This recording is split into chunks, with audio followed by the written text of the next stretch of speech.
Hey guys, Deathy here. I've had a lot of comments in my recent videos saying that I'm underestimating 7. Well, in this video, I'm going to show you exactly why 7 is not that good of a hero at the moment and how you guys can counter in your games. So, a lot of people have been saying to me after the tier list, hey, you put 7 at D tier. Why is that? I think 7's really good. If you look at 7's win rate, he has the highest win rate in the game. There's a few websites that have come out tracking game stats. First thing I'd like to say is these websites are not fully accurate at the moment. I personally looked, I have over 600 games and I only had like 50 of my games that were listed there.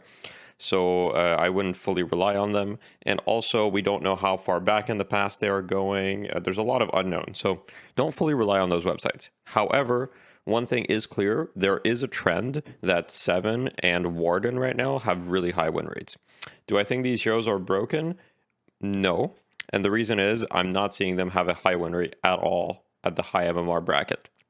In fact, if you guys look in the watch tab in the featured matches, you'll very rarely see 7 picked. And just so you guys know, the featured matches in the watch tab are always the highest MMR matches. The developers have confirmed this to us.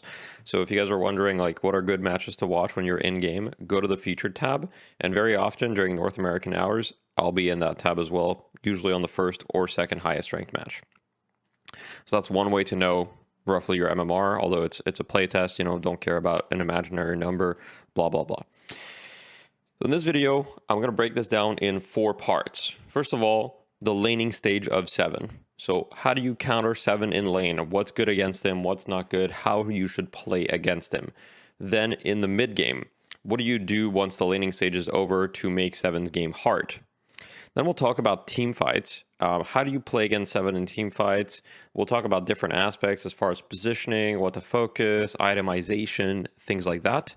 And then we're going to wrap it up with the late game. So what do you do if it's 35 minutes, 40 minutes into the game, there's a 7 that's got 50k souls on the other team and you guys are really struggling to end? So we're going to start with the laning stage. For this video, I chose a recent game that I played. Let me open up tabs so you guys can see the players here. So this is the player matchup. So on the enemy team, we've got a couple players that I know. Moose, War Machine, Alju. He's got a Twitch channel. And most of these guys, all of these guys are high MMR players, right? I've played against all of these guys before. They're pretty good. And on my team, you've got, we are in a stack, so obviously it is a bit easier. We're not a 6 stack, but these are my teammates that I played with in the tournament for the most part.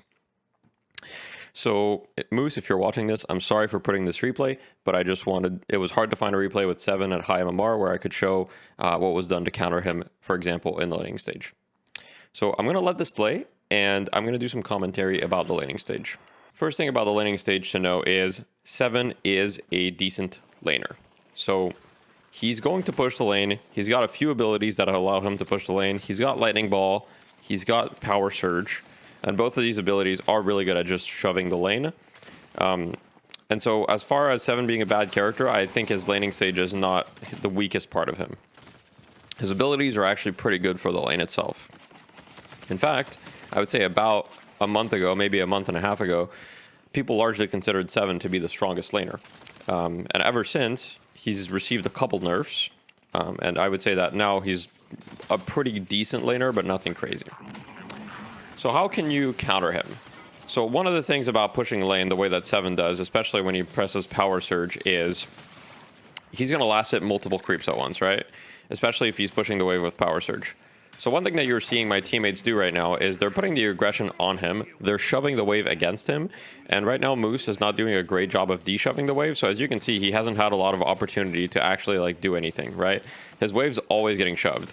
So as I explained in the other laning video, if you guys are in this situation, you don't want your lane to always be getting shoved because right now they're not able to apply any pressure on us because their lane is always at their tower.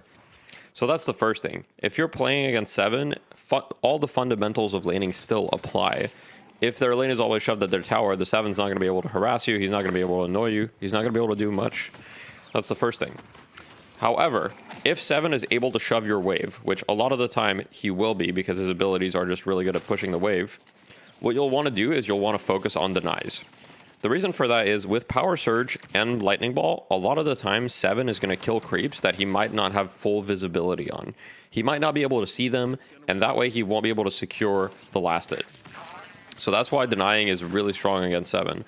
As you can see here around the wall, he's hitting some creeps. He should be able to secure these last hits, and he's being careful not to hit creeps behind walls, but I promise you 7s in your games are going to be hitting creeps behind walls all the time, and you're going to be able to get free denies on them. Now, another thing in the laning stage is you have to be careful about when you fight him. When he has Power Surge activated, at the beginning it'll last around 10 seconds. You do not want to fight him when Power Surge is activated. It gives him a lot of bonus damage, and pretty much every character in the game will lose the trade against him if he has Power Surge activated. So if he activates it, just don't worry too much about it. Try to hide. Don't do anything crazy and wait it out. It's only 10 seconds. Yeah. As you can see here, my teammates are doing a really good job of just pressuring him and harassing him. He's got Power Surge activated, but he's never able to just like sit there and shoot the creep wave for the whole time. The next thing is, and I'm not sure if we're going to get a showcase of this in this specific lane, but 7 has no movement ability, right? All he can do is dash. He has no escape. If he gets gone on, he's very vulnerable. So right now he's been under his tower this whole time, so he's been pretty hard to kill. But in most lanes, 7's not going to be under his tower. And if he overextends, you can absolutely go on him. So just keep that in mind. He's fairly easy to kill once you get on top of him. The only thing you have to worry about is his stun, which has a 3.5 second delay, which means you get 3.5 seconds to kill him before he stuns you. And if you guys are in a dual lane especially, you can definitely kill him within that time frame, depending on the heroes that you have. As far as the other things to counter 7, a lot of people have been asking me, hey, what items should I buy in X lane or against X hero? The truth is, a lot of the time there aren't specific items to counter specific heroes in lane, because those items tend to come at a later time in the game. However, for 7, what I'd recommend is getting some form of regen, because you'll be getting harassed by Power Surge as well as Lightning Ball. And so I think that items such as Restorative Shot or Extra Regen or Healing Right are all pretty valuable against 7, because you're going to need some form of regen to just deal with the harass. Now, which one you buy is depending on how much regen you need. Restorative Shot is not that much regen, but it gives you some bullet resist and weapon damage, so it can help you out. I would say that it's the greedier choice. It gives you, well, it's a bit more offensive of a choice. Extra Regen is in between super defensive and super offensive. It gives you typical health regen that's very consistent, and it gives you some ammo and bonus health. And then Healing Right is the most defensive option. It gives you a big healing burst, but you have to stay AFK. So this is a great example of 7 has no movement ability, right? He was not able to escape there. He gets gone on, he gets ganked. Zach is able to take him down, and that is kind of how you ruin his game. The truth is, if 7 has a bad laning stage, he will have a bad game. And that's because 7 is very reliant on getting a good start so that he can go farm the jungle early.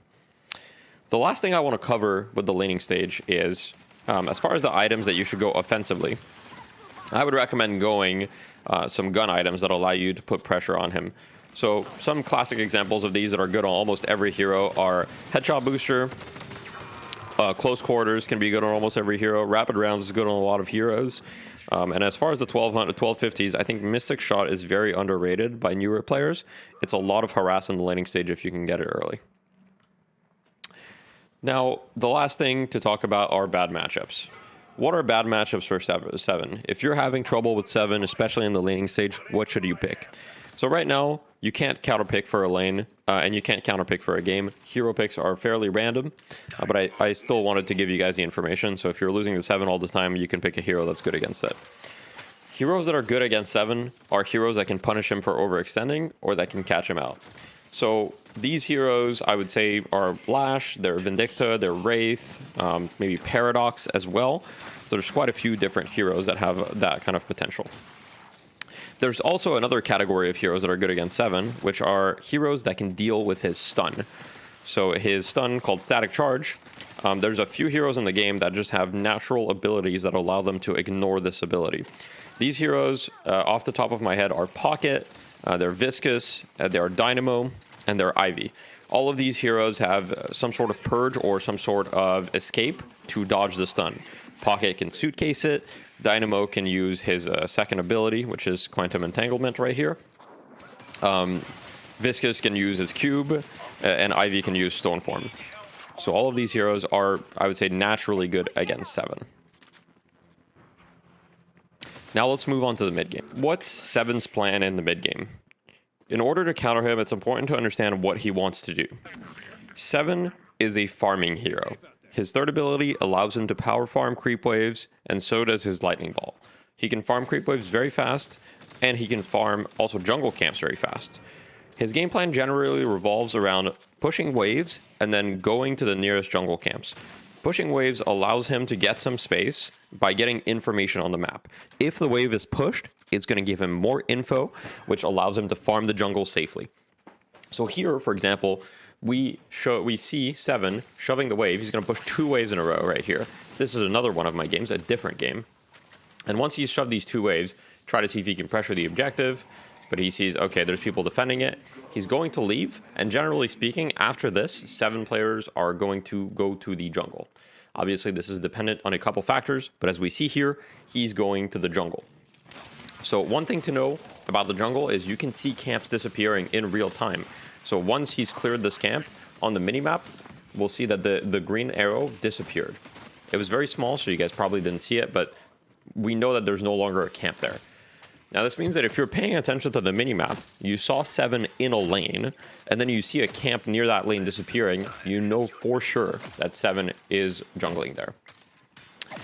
Now that you know this information, how do you counter it? You counter it by shoving the waves yourself and putting pressures on objectives so that he has to respond. As you can see here, he's not allowed to jungle safely because we're pushing the lane. The lane is right back at his tower, and we're going to start pressuring objectives, right? So here he's got to defend this wave. He has to show on the wave. He has to defend this objective. Otherwise, his team is going to lose walkers, and they're going to be much farther behind. So he's had to show. So you always want to be pressuring objectives early against 7. The character scales decently once it's allowed to farm a lot, but its biggest weakness is it takes time to get online. So take advantage of that and keep up the tempo against 7. For those of you who've played Dota before, I don't think that's necessarily my target audience, but those of you who have, 7 is much like anti-mage. You do not want to let him jungle for 20 minutes and then come online with his items. You need to keep up the tempo and apply the pressure. That's also one of the reasons why his win rate is so high at lower levels. It's because people do not apply the pressure, which is totally normal. A lot of you guys are newer, and it's hard to always be applying the pressure and attacking objectives, right? So it makes a lot of sense. So pressure objectives aggressively, so he has to come defend them, and pay attention to the minimap in terms of ganking. Speaking of the minimap, you want to try to gank him in the jungle or when he's pushing lanes. For example here, the 7 player overextended significantly. So in this example, there was a mistake from the 7. But a lot of the time, if he's going to be jungling even correctly, if you pay attention to the minimap and you get one of your teammates, you might be able to intercept him in the jungle and kill him in his own turf. You can do so by just paying attention to the lanes and also paying attention to the camps disappearing. The third thing to do in the mid game is buy knockdown. Knockdown is a really, really good item against 7 specifically. Let me show you some of the item stats. It's got +1 stamina, +200 spirit shield health, and spirit power. On a lot of characters, these stats are very useful. Spirit shield health is always going to be good against 7, and stamina is useful in a game where movement is important.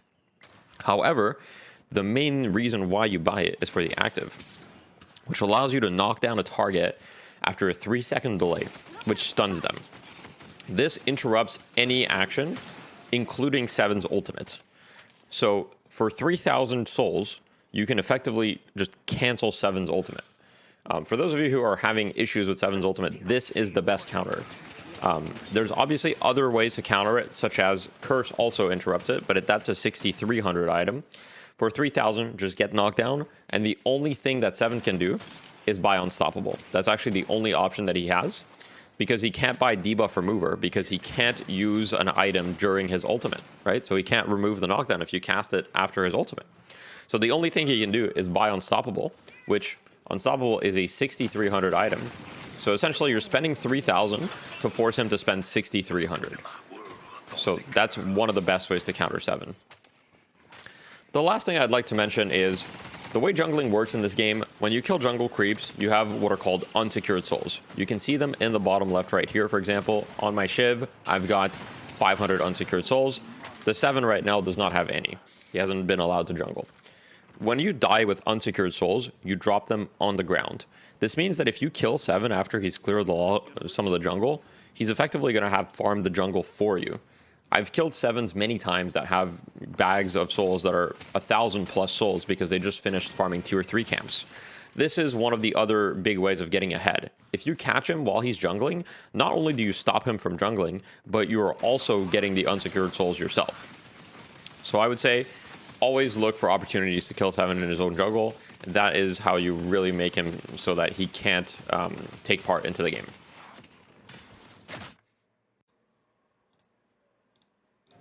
Team fights against 7 are pretty simple. If he ults, run away. If you have knockdown, use it on him when he ults. Make sure you buy debuff remover to counter if you don't have anything else to counter his stun. Debuff remover will help you out a lot. Other than that, I would say that one of the reasons why a lot of people seem to think that 7's ultimate is really, really hard to dodge is because you guys don't buy enough movement items. So in this showcase, I just want to show how much distance you can clear if you don't have movement items versus if you do. So I'm going to sell my Warp Stone and my Superior Stamina. I'm a Grey Talon. Right now I do have 4 stamina charges because I think I've taken a movement buff. Regardless, I'm just going to use 3 stamina just to showcase like I don't have anything. So if I have 3 stamina, let's say that 7 is ulting and I'm here and he's ulting above me. With 3 stamina, I can do 1 dash jump and then I can maybe do another dash. Now, I would be sort of out of 7's range, but that would have taken all of my stamina bars. Let's take another example. Let's say I have Superior Stamina and a Warp Stone. If I have Superior Stamina and a Warp Stone, I'll just let my stamina regen. Let's say 7 goes above me, ults right here. I can very easily do this and then warp, and then I'm instantly out, right? So 7's ultimate is not a threat if you have these items, and I would say that these items are good on almost every single hero. Grey Talon might not be a great example because generally he's going to be so far back that he doesn't necessarily need these items, but even then, these items tend to be good on almost every single hero. Mobility with the Warp Stone is always good, and the Superior Stamina allows you to do some pretty sick movement. I'll probably make another movement guide to explain the basics of it, but these are items that you're going to want to buy against 7 ult so that you can counter it by just running away. In this example, I just want to show the type of reaction that you should be having if 7 ults you if you're buying the right items to either dodge his ult or cancel his ult. I decided to choose Grey Talon because Grey Talon is generally a hero that's considered to have very limited mobility, but I wanted to show that you could do this on any hero. It doesn't need to be a hero that has a movement ability in his kit or a hero that has inherently fast movement speed. Even Grey Talon is able to do this. So I will let the clip play and I'll show exactly what I'm doing and narrate it. Let's say that you're just here, 7 comes, Majestic Leap, ults near you. If you have knockdown, you should cast it immediately. Then you're going to want to jump dash away, Warp Stone if you need to. And then as you can see, not only did I cancel his ult, but I also took very little damage from it. Let's talk about the late game. If you're against a farm 7 in the late game, there's a few things you can do. It was a bit hard for me to find a replay showcasing these things because 7s in my games usually don't get farmed because the hero feels a bit weak in my games.